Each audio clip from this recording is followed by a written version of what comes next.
I love hot chocolate. What I don't love is all the chemicals used to make store-bought hot chocolate. No be say I no go school though. I studied chemistry in university and I ain't never heard of these chemicals before. Mono and diglycerides? What's wrong with mono? Why do you need di? Tricalcium phosphate? What's wrong with mono? What's wrong with di? Why do you need tri? Acetylated tartaric? Modified cellulose? What's wrong with cellulose and why you gotta modify it?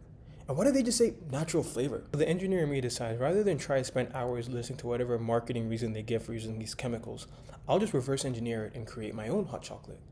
And the Yoruba in me says, I should also monetize it. This is how I started a hot chocolate business. Episode 1. So I start with a simple base of cocoa powder, milk, and sugar, which is ironically the exact same ingredients on this sign at Bark Barn Rice by My Spices.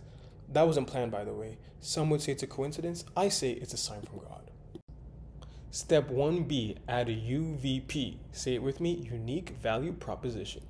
So my business brain knows that I need something beyond just cocoa powder, milk, and sugar to make the product unique.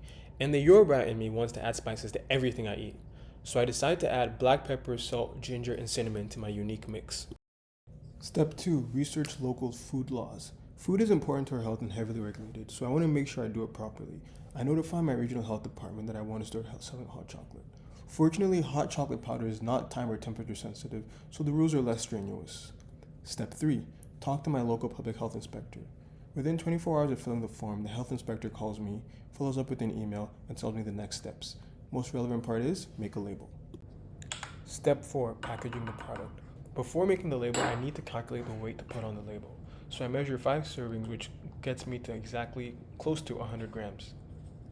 This hot chocolate business is still in the early stages, so I decided to keep the packaging super simple and just use a transparent Bulk Barn container. For shipping, I will use a tamper-proof package. Step 5, make a label. Using the requirements from Step 3 and the weight from Step 4, I created my label. Fortunately, my hot chocolate is made with 7 simple ingredients, so I was able to easily make my label using Canva. Step 6, create an order form. Unlike previous businesses where I spent way too much time on fancy websites and coding, I decided to keep it super simple and just use a Google form as a shopping cart to collect orders. Step 7, marketing, the hardest part of any business. Now, how am I going to get people's attention? Well, if you're watching this, I've already completed this step. All that's left to do is go to the website, give me money, I give you hot chocolate.